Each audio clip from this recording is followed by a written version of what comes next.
Bismillahirrahmanirrahim. Assalamualaikum warahmatullahi wabarakatuh.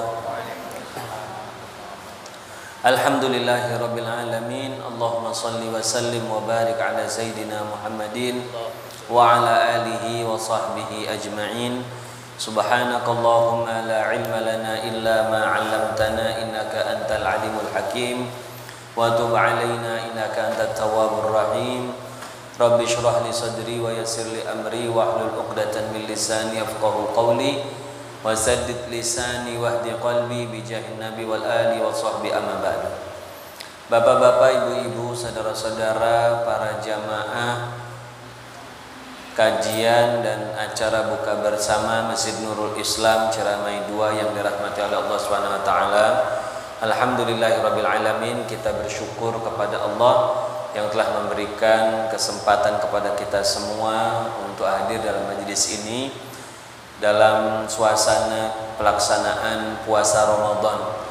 Mudah-mudahan Allah Subhanahu wa taala menerima amal ibadah kita semua dan kita diberikan ilmu yang manfaat. Amin ya rabbal alamin. Hadirin rahimakumullah, untuk menyingkat waktu karena pembahasan kita cukup panjang, maka saya akan langsung membahas materi kita yang hari ini akan kita bahas tentang zakat fitrah dan orang-orang yang berhak menerima zakat.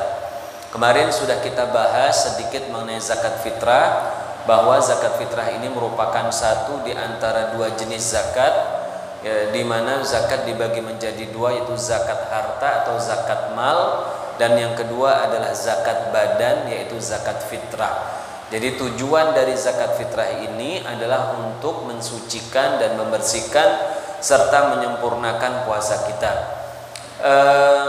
Zakat fitrah Allah Subhanahu wa taala wajibkan kepada seluruh kaum muslimin, laki-laki maupun perempuan, yang memenuhi 3 syarat. Yang pertama adalah orang itu adalah seorang yang muslim tanpa membedakan usia, tanpa membedakan status kekayaan.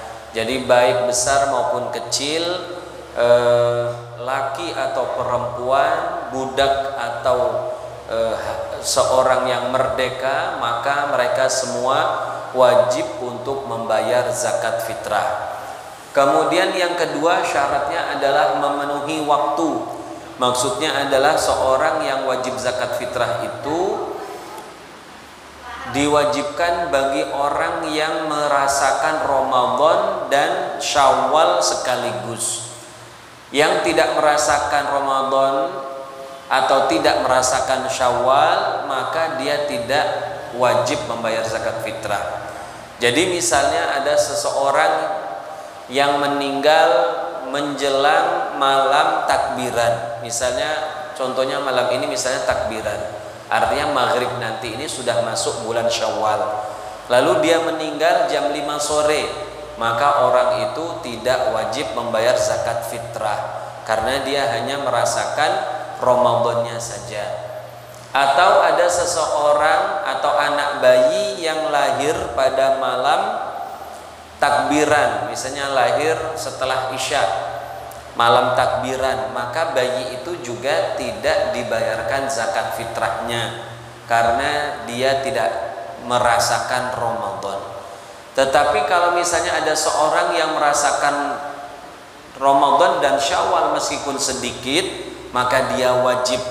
Misalnya ada seorang yang meninggal malam takbiran, ya, ba'da maghrib, ba'da isya orang ini wafat, maka orang itu wajib dibayarkan zakat fitrahnya karena dia sudah ketemu Ramadan dan sekaligus ketemu Syawal. Begitu juga anak bayi yang lahir sore-sore, misalnya jam 5 seperti ini, ya, kemudian ada anak bayi lahir lalu dia merasakan Syawal, ya, maka orang itu atau bayi itu wajib juga membayar zakat fitrah. Kemudian syarat yang ketiga dari zakat fitrah adalah bahwa zakat fitrah itu diwajibkan pada seseorang yang memiliki sisa harta setelah dikurangi kebutuhan pokok untuk hari raya Idul Fitri selama jangka waktu 24 jam, artinya 1 hari 1 malam, dimulai dari malam takbiran sampai besok masuk maghrib. Jika seorang sudah memenuhi kebutuhannya, kebutuhan pokok baik sandang, pakaian, pangan, makanan atau papan atau tempat tinggal, jika dia sudah penuhi, lalu ada sisa harta atau sisa makanan pokok, maka orang itu wajib membayar zakat fitrah. Misal ada suami istri dengan 2 orang anak, ya, maka kita hitung misalnya untuk kebutuhan pokok selama hari raya, selama 24 jam. Untuk makan misalnya berasnya ya kira-kira 2 kilo kan cukup untuk berempat selama 1 hari 1 malam. Kemudian kebutuhan pakaiannya, kalau dia sudah punya pakaian yang layak maka sudah cukup. Kalau tidak layak, misalnya pakaiannya robek-robek atau tidak pantas dipakai lagi, maka dia menutupi kekurangan pakaiannya dulu. Kalau rumah, misalnya orang itu punya rumah tapi ngontrak, lalu bayaran kontraknya jatuh pada bulan ini atau di awal bulan dan dia harus bayar, maka dikurangi kebutuhan untuk bayar kontrakannya, ya. Nah, apabila itu sudah dipenuhi, lalu ada sisa harta, ya, atau sisa makanan pokok, meskipun jumlahnya sedikit, maka wajib bayar zakat fitrah. Ya, misalnya dia, kalau ada, kita contohkan misalnya ada orang punya uang 500.000, dikurangi kebutuhan 2 kilo beras tadi misalnya, ya, 2 kilo beras kan kira-kira ya 20 atau 25.000, ya. Kemudian kebutuhan pokok lauk pauk, misalnya kalau dia ada lauk pauk yang perlu dipenuhi atau pakaian yang harus ditutupi, kalau ada sisa, misalnya sisanya berapa, katakan sisanya misalnya 300.000, maka orang itu meskipun hanya punya uang 300.000, maka dia wajib bayar zakat fitrah. Jadi zakat fitrah ini bapak-bapak bisa kita lihat itu tidak mengukur kekayaannya, karena zakat fitrah ini zakat badan, yang dilihat itu badannya. Dia hidup, ya, merasakan Ramadan dan Syawal, punya sedikit sisa harta, maka dia wajib membayar zakat fitrah. Bahkan kata para ulama, kalau ada orang punya sisa beras misalnya, tidak cukup untuk seluruh anggota keluarga. Contohnya tadi ada 4 anggota keluarga, suami istri 2 orang anak. Kalau bayar beras, kan kalau kita ambil yang rendah 2,5 kilo, berarti kan 4 orang 10 kilo. Nah, keluarga ini cuma punya sisa harta itu beras 5 kilo saja, nggak punya yang lain. Dia nggak punya uang, nggak punya apa-apa. Yang sisa tinggal beras 5 kilo. Setelah dia kurangi untuk kebutuhan besok, maka 5 kilonya itu dibayar semuanya untuk zakat fitrah. Loh, terus 5 kilo kan nggak cukup, dia kebutuhannya 10. Ya, dia yang 5 kilo itu untuk yang penting-penting dulu. Pertama untuk dirinya, kepala rumah tangga, bapaknya, lalu untuk istrinya. Kalau masih ada sisa untuk anaknya, dan seperti itu. Jadi zakat fitrah ini meskipun nggak punya apa-apa, tapi dia punya sisa beras, punya ada duit, biasanya sisa duit cuma 30.000, ya bayar 30.000. Nanti dia ngomong sama amilnya, Pak, saya sisa uangnya cuma 30.000 ini, jadi saya bayarkan untuk saya, istri dan anak saya nggak punya uang, jadi nggak bayar. Begitu. Jadi zakat fitrah itu sekali lagi kita bisa lihat, orang miskin pun seperti contoh tadi itu wajib bayar zakat fitrah. Orang miskin itu tidak wajib bayar zakat mal, zakat harta. Tapi kalau zakat fitrah tetap wajib. Tetapi nanti tentu saja sebagai orang miskin dia nanti akan dapat zakat. Ya, dia akan menerima zakat. Makanya orang fakir, orang miskin, kalau dia bisa bayar zakat fitrah, maka dia bayar zakat dan juga terima zakat. Maka tidak benar atau tidak tepat misalnya ada pandangan dari seseorang, kalau orang itu terima zakat berarti dia miskin, maka dia tidak bayar zakat fitrah. Maka itu tidak tepat, karena kita harus membedakan antara zakat fitrah dengan zakat mal atau zakat harta, ya. Nah, itulah 3 syarat untuk zakat fitrah. Saya ulangi lagi, dia seorang muslim, kemudian memenuhi waktu Ramadan dan Syawal. Kemudian yang ketiga adalah orang yang memiliki sisa harta setelah dikurangi atau memenuhi daripada kebutuhan selama hari raya. Kemudian rahimakumullah, berapa besaran zakat fitrah?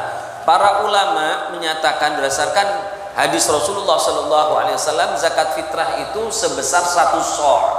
1 so' itu ukuran canting atau ukuran takaran makanan di zaman Nabi.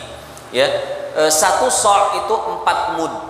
Ya, 4 mud. 1 mud itu 2 tangkepan tangan begini. Ya, laki-laki dewasa yang sedang. Ini 1 mud. Jadi 1 so' 4 kali beginian. Nah, untuk apa kadarnya secara gram, maka para ulama berbeda pendapat karena terjadi perbedaan dalam mendefinisikan mud ini. Ya, kemarin sudah saya bahas, ya, pernah saya bahas tentang mud itu macam-macam para ulama zaman sekarang dalam menilai dalam bentuk gram. Ada yang mengatakan 509 gram, ada yang mengatakan 510, ada yang mengatakan 600 gram, ada yang mengatakan 625, ada yang mengatakan 675, ada yang mengatakan 750 dan lain sebagainya. Banyak versinya. Ya, makanya kita lihat ketika membayar zakat fitrah itu ada yang mengatakan 2,5 kilo, ada yang mengatakan 2,75 kilo, ada yang mengatakan 3 kilo, kan begitu. Ya, semuanya bagaimana itu hukum? Ya, itu insya Allah semuanya benar karena masing-masing itu punya standar yang mengikuti ulama. Kalau yang 2,5 kilo misalnya, maka kemungkinan mereka menghitung zakat fitrah itu 1 mudnya 600 atau paling banyak 625 gram, maka nanti ketemunya 2,5 kilo. Kalau dia ngitungnya sampai 3 kilo, maka dia ngitungnya itu adalah 750 gram gitu. Nah, bagi kita, kalau kita memang punya kemampuan lah untuk ngambil hati-hatinya, bagus kita bayarnya yang 3 kilo karena itu lebih hati-hati. Boleh tidak dikonversikan dalam bentuk uang? Ya, dulu menurut umumnya para ulama tidak boleh. Menurut mayoritas ulama dari mazhab Syafi'i, Hambali dan Maliki tidak boleh dibayar pakai uang. Tetapi banyak ulama di zaman sekarang, termasuk ulama-ulama dari 3 mazhab tersebut, di zaman ini setelah melihat keadaan dan mempertimbangkan kemaslahatan, mereka membolehkan membayar dengan uang. Ya, membayarkan dengan uang seperti itu. Jadi nah, besaran uangnya bagaimana? Besaran uangnya tidak bisa dipatok bapak-bapak, karena setiap orang itu makan berasnya kan beda-beda. Ada orang makan beras yang harganya 10.000 per kilo, maka kalau dia bayar 3 kilo berarti berapa? 30.000. Ya, kalau dia makan yang biasa 12 ribuan berarti 36. Kalau dia makannya misalnya yang harga 8.000, ya berarti cuma 24.000. Ada, saya pernah ketemu orang, ya cerita sebenarnya, bukan ketemu orang, saya ngajar di Tanjung Karang, di pemukiman yang umum lah, banyak orang kaya dan miskinnya. Penerima zakat, panitia zakat itu mengatakan pernah ada orang yang mengatakan saya kok cuma bayar 30.000. Ketika itu di meja itu ditetapkan besarannya. Saya ini beras yang biasa saya makan untuk saya itu biasanya yang sekilonya 30.000. Orang ini makan beras yang 30.000 per kilo. Jadi orang itu ya nggak bayar 30.000 kayak umumnya orang. Dia harus bayar sesuai standar dia. Berarti yang 3 kilo dia itu ya berarti berapa? 90.000. Bahkan ketua masjid itu pernah ngomong, saya pernah ketemu Beb di sini, ada orang makan beras itu harganya 100.000 per kilo. Nggak tahu beras apa, mungkin orang ini punya penyakit apa, terus berasnya khusus didatangkan dari tempat mana harganya mahal, dia makan yang beras itu yang sekilonya 100.000. Ya maka dia bayarnya ya minimal 300.000. Pernah kejadian sebaliknya, ada ibu-ibu nangis datang ke meja panitia zakat. Nangis ibu ini, bingung panitia zakat, ada apa bu, saya ini nggak punya duit, dan saya biasanya kalau makan tuh berasnya itu bukan harga segitu, bukan 10.000. Saya ini makan harga beras yang harga 7.000-an biasanya saya ini pak. Itu akhirnya kalau 30.000 ya kegedean kan. maka dia disesuaikan. Jadi lebih tepat mungkin jangan dibatasi harga itu, ya, jangan dibatasi, tapi disesuaikan dengan beras yang biasa dimakan, coba. Kemudian siapa yang kita tanggung dalam zakat fitrah? Pemimpin keluarga, seorang suami harus menanggung semua orang yang ada di bawah tanggungan nafkah wajibnya, yaitu istri, anak kalau masih kecil, ya, dan orang tua kalau dia menjadi miskin.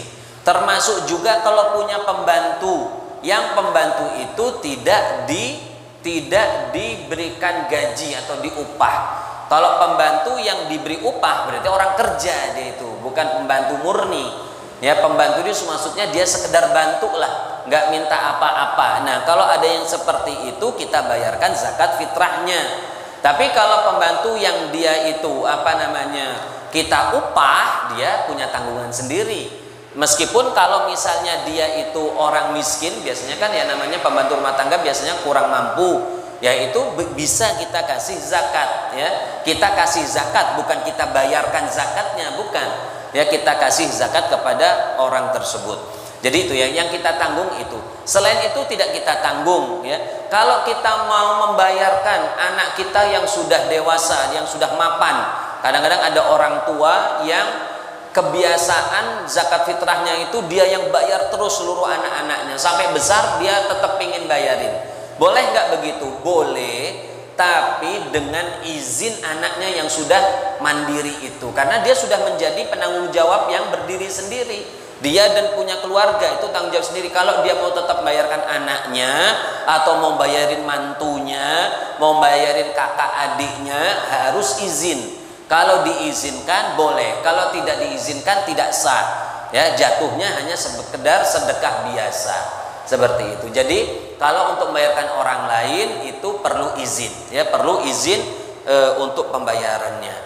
Kemudian rahimakumullah, zakat fitrah ini dibayarkan di mana orang itu masih hidup ketika malam takbiran. Jadi di mana kita malam takbiran, hakikatnya disitulah kita membayar zakat fitrah. Kenapa? Sekali lagi, zakat fitrah ini zakat badan. Jadi zakat kita bersyukur atas badan kita.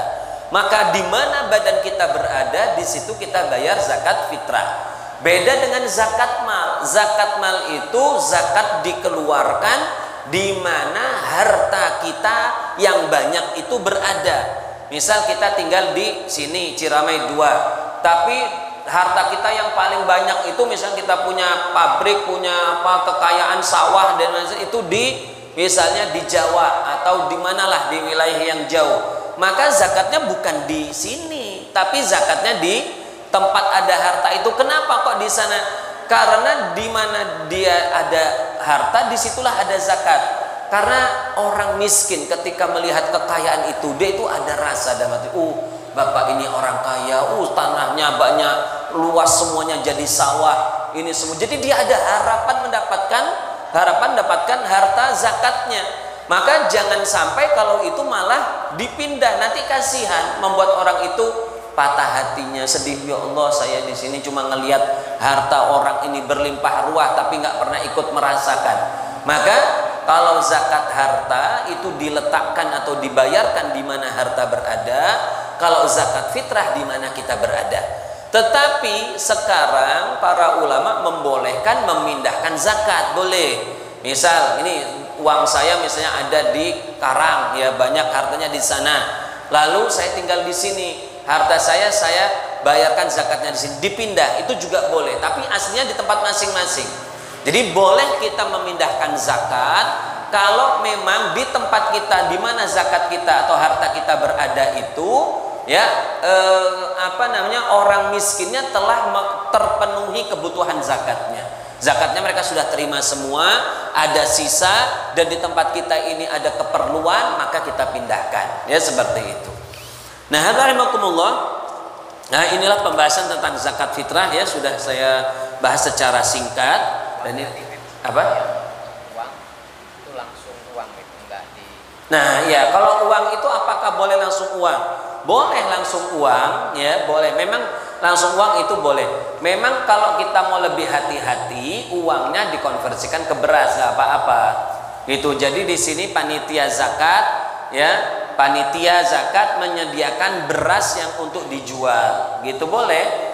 Nah, apa dan itu nanti tidak ada kaitannya dengan ibadahnya, Pak ya. Jadi dia nanti yang mau bayar zakat tinggal datang ke apa yang jual beras, nanti ditimbang berapa yang dia beli, lalu dibayarkan beras. Sebenarnya itu lebih hati-hati ya kalau kita mau mengikuti pendapat umumnya para ulama dahulu. Tapi kalau mau langsung dibayarkan uang tidak apa-apa.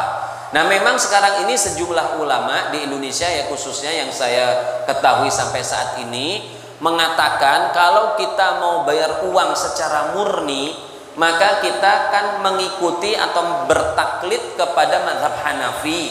Sementara mazhab Hanafi itu ada sedikit perbedaan dalam menghitung zakat fitrah untuk beras gitu. Jadi mereka ada pembayarannya yang lebih begitu. Ya, ada yang lebih. Jadi ada juga yang seperti itu berpendapat. Tapi yang saya lihat misalnya di MUI di Indonesia itu tidak membedakan. Begitu juga yang difatwakan di beberapa fatwa negara Arab juga tidak membedakan, tidak harus mengikuti mutlak mazhab Hanafi, tidak. Jadi memang tetap disesuaikan dengan harga makanan 3 kilo tadi itu. Wallahu a'lam.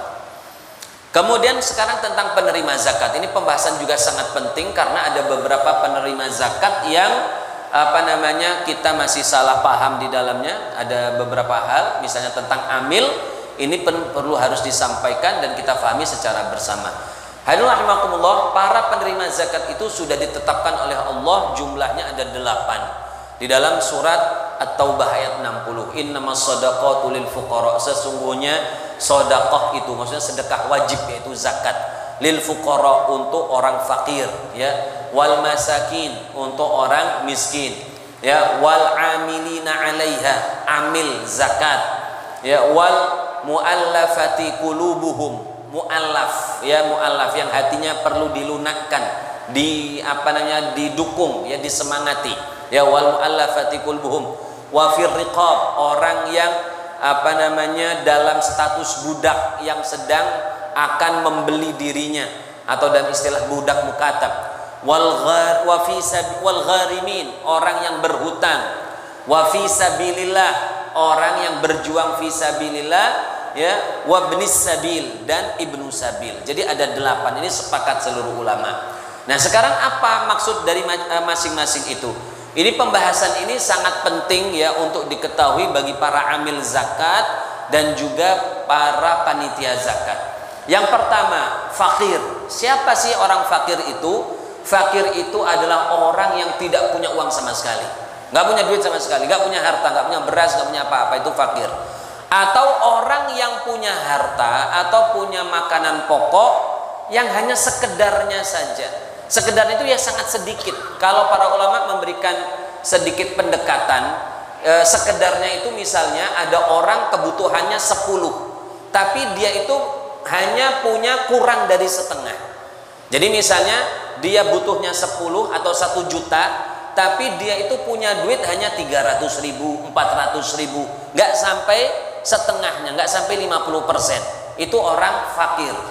Atau orang yang kerja tapi pekerjaannya hanya gajinya itu kurang dari setengah kebutuhan. Misalnya ada orang sekeluarga kebutuhannya sebulan 1 juta misalnya, gaji kepala rumah tangganya itu per bulan itu cuma 500 atau ke bawah, berarti kan kurang sekali. Itu namanya fakir ya. Nah, yang kedua miskin. Miskin ini lebih kaya. Miskin itu orang punya harta sedikit atau punya harta yang tidak mampu memenuhi 100% kebutuhan. Misalnya 100% kebutuhan 1 juta, dia itu gajinya nggak sampai 1 juta, pemasukannya nggak sampai 1 juta, pemasukannya cuma 900 ya, atau persislah 1 juta. Jadi pas-pasan banget ya, pas-pasan sekali. Ini orang ini namanya orang miskin ya. Nah, 2 jenis itulah yang paling berhak untuk menerima zakat ya, fakir dan miskin ya, begitu. Kemudian yang ketiga adalah amil zakat. Nah, di sini sangat penting, ini pembahasan yang harus kita fahami baik-baik bahwa para ulama sepakat yang namanya amil zakat atau kita artikan dengan pekerja zakat itu adalah seseorang atau kelompok yang diangkat. Nah ini kalimatnya di sini, yang diangkat penguasa ya untuk melakukan tindakan pengumpulan dan pembagian zakat. Nah itulah yang baru disebut dengan amil. Kalau dia tidak punya wewenang dari penguasa, tidak punya legalitas dari penguasa, itu tidak bisa disebut dengan amil karena dia bukan wakil daripada penguasa. Sementara yang diperintahkan untuk menjadi amil itu aslinya adalah penguasa. Yang diminta untuk mengumpulkan dan menarik zakat dan membagikannya siapa? Penguasa. Kalau penguasa nggak bisa, dia punya wakil-wakilnya. Wakil penguasa itu namanya amil. Maka harus diangkat dari penguasa. Kalau di Indonesia badan zakat yang punya otoritas sebagai amil itu di tingkat kabupaten, Basnas kabupaten, ya badan amil zakat tingkat kabupaten. Nah jadi mereka yang jadi amil, kalau mereka nggak bisa turun ke bawah, mereka mengeluarkan surat, misalnya di masjid ini panitianya siapa, diajukan diangkat jadi amil oleh badan amil zakat kabupaten atau kota. Nah itu, dan sekarang bisa Pak semuanya itu. Sekarang ini sudah saya baca beberapa informasi, kita tinggal ngajukan saja, memenuhi syaratnya. Saya tidak hafal apa syaratnya itu, diajukan ke badan amil zakat kota atau kabupaten, nanti diangkatlah ini menjadi amil sebagai perwakilan. Meskipun nanti kita kumpulkan dan kita bagikan lagi ke masyarakat kita, paling-paling kita cuma mengasih laporan saja, berapa yang terkumpul, berapa fakir miskin atau orang yang menerima, begitu saja ya. Jadi kalau yang biasa terjadi di masyarakat kita, yang ada panitia-panitia yang pengumpul zakat, itu bukan amil, karena yang ngangkat pengurus masjid ya, atau yang ngangkat kepala desa ya, itu bukan amil. Itu kalau bahasa saya namanya panitia zakat, kalau bahasa fikih namanya wakil pemberi zakat.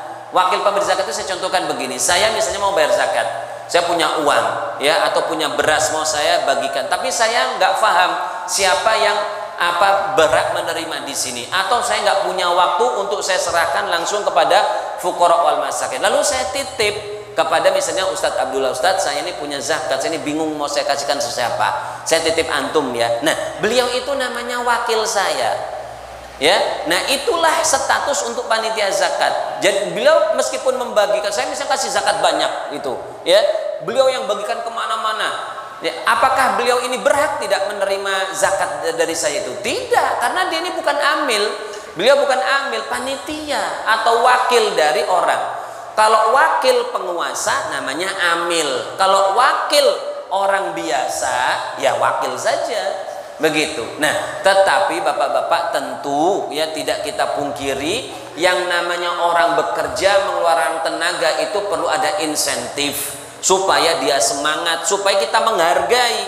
Saya kasih beliau misalnya zakat, beliau keliling ke sedesa, masa saya sih nggak ngasih rasa terima kasih, kan kurang pas. Jadi saya kasih seharusnya. Maka sepatutnya sebenarnya begitu. Kita kalau titip di masjid ada, kalau bisa ada rasa terima kasihnya. Tapi kalau tidak ada, ya kalau menurut saya sih diambil dari kas masjid, bukan diambil dari zakat. Karena zakat ini haknya orang miskin. Bukan dari zakat. Kenapa bukan dari zakat? Aslinya begini Pak, amil itu dalam catatannya juga dalam fikih disebutkan, kalau dia sudah dapat gaji, sudah dapat insentif dari penguasa yang mengangkatnya jadi amil, dia tidak boleh terima zakat lagi. Jadi zakat itu dia terima kalau nggak dapat insentif dari penguasa. Makanya saya lebih senang, lebih pas menurut saya sebut bagian amil zakat itu adalah gaji yang diambil dari zakat. Makanya dia ini akan diberikan kalau penguasa nggak ngasih. Dan juga ini sangat penting, yang namanya pemberian insentif untuk amil yaitu disesuaikan dengan pekerjaannya. Penguasa ketika ngangkat amil misalnya 5 orang, dia kerjanya berapa seminggu, maka akan dikasih insentif selama pekerjaan seminggu. Begitu ya, begitu juga kita kalau kita menjadi amil ya kita terima zakat dari ini, nggak boleh seenaknya kita langsung ngambil. Kadang-kadang ada yang ngambil beras yang bagus, ngilang ya segala macam. Nggak boleh begitu. Pak, ini harta orang miskin, bukan harta amil. Makanya orang amil itu kalau orang kaya silakan, nggak apa-apa. Yang penting dia kerja. Nah, dia dikasih insentif sesuai dengan pekerjaannya. Kita lihat kalau pekerjaan ngumpulkan, bagikan, itu kira-kira sehari berapalah gajinya.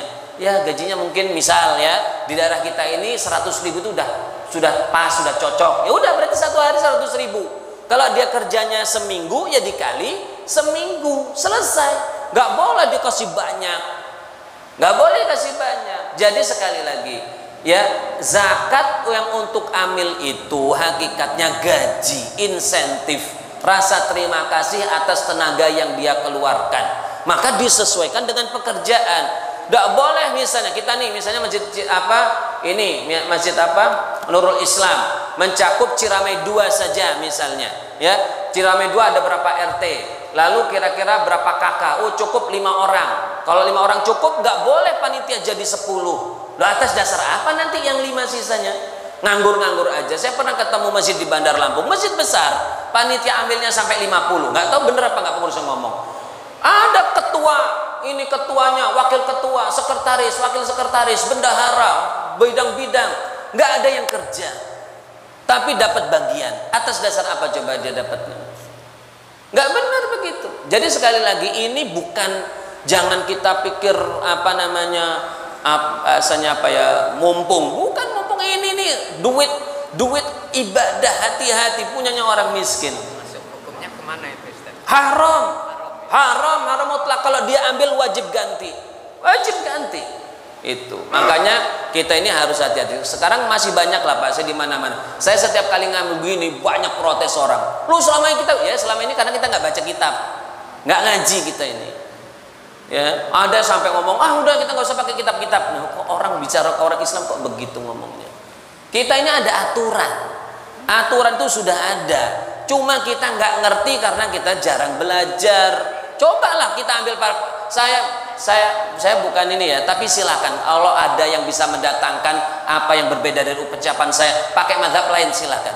Dari 4 mazhab silakan. Itu sepakat Bapak-bapak. Makanya harus hati-hati. Ini masalah amil memang sangat sensitif. Seperti sensitifnya bagi-bagi daging kurban untuk panitia. Itu sama sensitifnya. Ya, sama sensitif. Tapi ini saya sampaikan apa adanya. Kemudian mu'allaf itu kalau orangnya hatinya masih rentan imannya, perlu dukungan, dikasih banyak gak apa-apa. Tapi kalau sekarang mu'allaf itu biasanya masuk Islam karena keyakinan yang kuat. Jadi nggak usah dikasih lagi, dia udah yakin, ya. Nah itu. Jadi kalau orang masih bingung, masih ragu, nah kita dukung.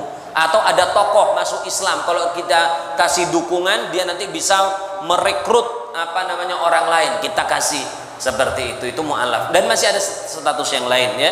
Budak itu sekarang nggak ada, ini saya lompati.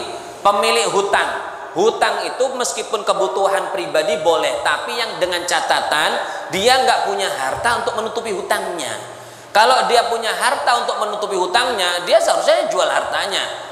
Ya, orang kaya banyak yang punya hutang Pak sekarang ini. Ya, perusahaan itu orang-orang kaya semakin perusahaannya besar semakin banyak utangnya. Ya, apa masa menerima zakatnya? Nggak bisa, itu bukan orang. Jadi kalau untuk kebutuhan pribadi dia boleh terima zakat dengan catatan memang dia nggak punya apa-apa untuk bayar zakatnya, makanya dia dikasih zakat untuk bayar utang.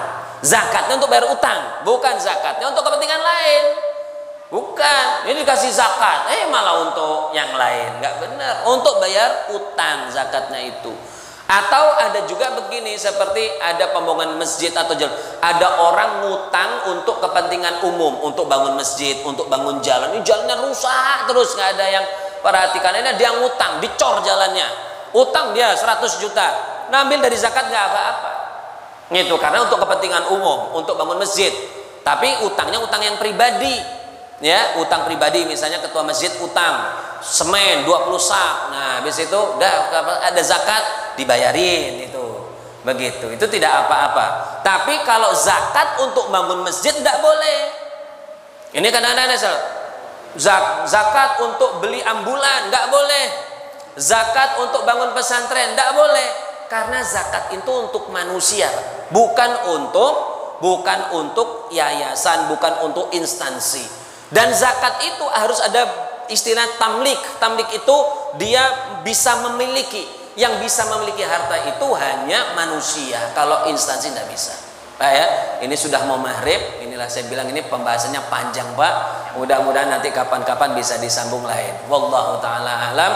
Wassalamualaikum warahmatullahi wabarakatuh. Satu pertemuan lagi bisa. Allah alam, nanti saya lihat. Mudah-mudahan saya mau ke Palembang. Tapi entah insya Allah saya ini karena saya mudah-mudahan. Bersambung dulu. Baik Bapak Ibu sekalian, insya Allah kita minta dengan hormat. Satu lagi pertemuan, ya Bib? Ya. Satu kali lagi pertemuan. Ya. Ini saya mewakili teman-teman. Mudah-mudahan. Baik Bapak Ibu sekalian, Kalau mau lebih lagi besok insya Allah yang isi Ustaz Mansur Barok. Kemudian hari Jumat Ustaz Heri. Hari Sabtu Ustaz Arif, dan hari Ahad Ustaz Farid Mustafa. Kemudian hari Jumat alhamdulillah ada nasi kotak hadir. Ada jamaah kita yang sedekah. Dan tadi juga dititipkan oleh Bapak Haji Aidil Makmur, Ibu Haja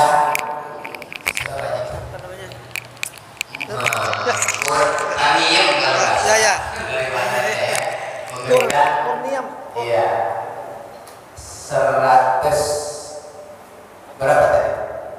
Uang 160.000 untuk saya tambahkan di hari Jumat itu. Jadi hari Jumat insya Allah ada nasi kotak, ayam geprek 80 kotak, termasuk 100 sekian yang dari Ibu Haja Mur Taniam tadi yang dititipkan Pak Haji Aidil.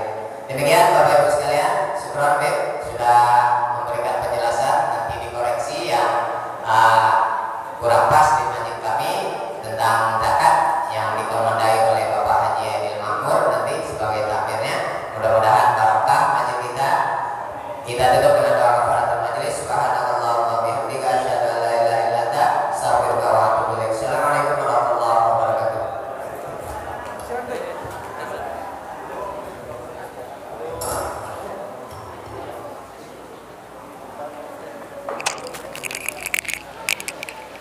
Hah?